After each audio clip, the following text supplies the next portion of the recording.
Hi, I'm Dave from boyinaband.com, and welcome to the final day of the 7-day song Jump Up Drum and Bass tutorial featuring Noise Storm.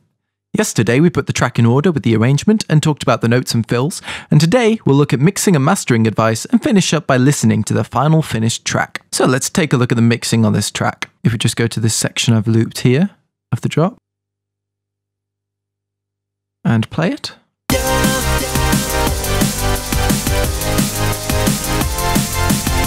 We can see here that the beat and the loops are quite prominently loud, with the bass sitting alongside those one-shots in terms of volume. Then we've got the pads along a similar kind of volume to the bass, and everything else is sitting a bit further back. In the other sections of the songs, the lead, arps and piano are quite prominent, and as you saw there, those vocals really sit out front as well.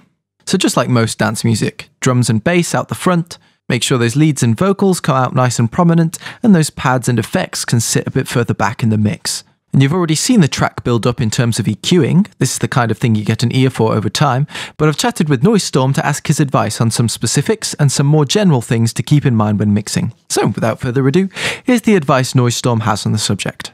When mixing jump up drum and bass, or any genre, always make sure you take a day or two's break before attempting to mix a track, as you need fresh ears to do so. Set out to make everything as loud and clear as possible without clipping, though I do find that in some of my tracks, in order for them to be loud enough, some small clipping does occur, but always try to eliminate clipping. Think about what elements of the track are most important. In this case, it would be the beat and the bass or slow sidechain pads, as they hold the track together. Therefore, I put these loudest in the mix, followed by the high pads, and then adjusted everything else to taste. Something else to keep in mind, depending on what you're using to mix with, the sound may be changed. For instance, on headphones you may get a squashed sound, or on some speakers you may get over-exaggerated bass. So the best thing to do, if you don't have access to studio monitors, speakers that give off a flat frequency response, is to listen to them on a variety of different setups.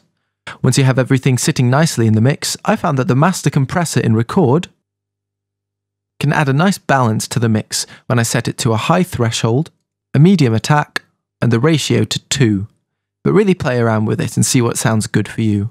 Other than that, I don't really master my songs much more than that. I try and have all my sounds as loud and clear as possible before the mastering process. So yeah, it's a balancing act for sure.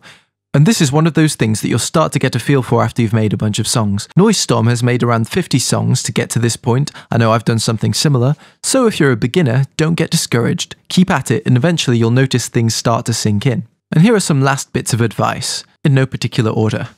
One thing Noise Storm mentioned is that he finds it extremely hard to get a decent level without clipping. So some songs there is a bit of clipping going on, and yes, it is good. Sometimes it isn't really noticeable, and it's necessary to keep the level of the track up. One particular anecdote I remember him saying is when he sent a track that he'd spend a lot of time mixing until nothing was clipping to Rolls, a DnB producer, who said, "Wow man, it was a good track, but it's like 8 decibels too quiet. If I was mixing, I wouldn't be able to use this." So rather than focusing on that little red light in the bottom corner there, use your ears to decide whether the track is distorting too much when you're pushing the volume. His advice for synths is to aim for clarity first. A great tip for doing so, if you're using distortion on synths, is to make sure you cut out the EQ where the kick is hitting to avoid muddiness in the lows and low mids. This advice on clarity goes for samples as well. If they aren't clear and powerful at the start, you won't get something clear and powerful out of them. So just as a rule of thumb, don't go for samples that sound like a dying bird. Remember that while these sounds can be basic, when put together they form something much stronger. Always look at the sound in the context of the mix rather than scrutinizing it on its own. Unless obviously it's going to be playing on its own. Some people have always said, oh, Reason isn't pro, use Logic, or Reason can't make things wide, but it really can, especially in Record with the new mixer, since the width options and left and right are quite convenient there. And it's not really about the software you use, it's the techniques you bring to it. Reverb can help with width, and panning effects left and right can also do that. And duplicating a Thor patch of a pad, say, and paste it twice, panning it hard left and right. But really, when you've perfected your sounds, width shouldn't be a problem. Lack of a deep sub can also make a track feel empty, especially in this kind of drum and bass. So make sure you're giving a decent level on the sub. Remember, in this instance, the sub is sitting alongside the bass nicely. And as you heard Noise Storm mention the master compressor here, I'll just show you how much that affects the sound. So if we play that loop again and take off the compressor and put it back on,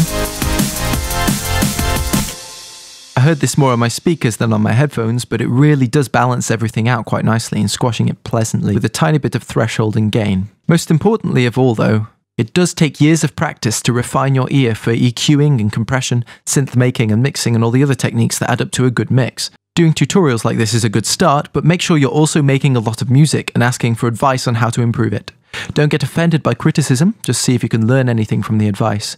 If you're the kind of person, like Noisestorm and me, that gets home and instead of turning on the TV goes straight to their computer and starts making songs, you're going to get much better, much faster with that kind of obsession. Get involved in the Boy in a Band forum community if you don't know any producers that'll critique you. Post your tracks there and share your thoughts and suggestions on other tracks. If you're having fun with it, and since you're watching this you probably agree that sharing musical ideas is freaking fun, you'll make more music and you'll make better music, which is what this is all about really. So, join me in part 2, where I'll be playing the final finished 7 Days song.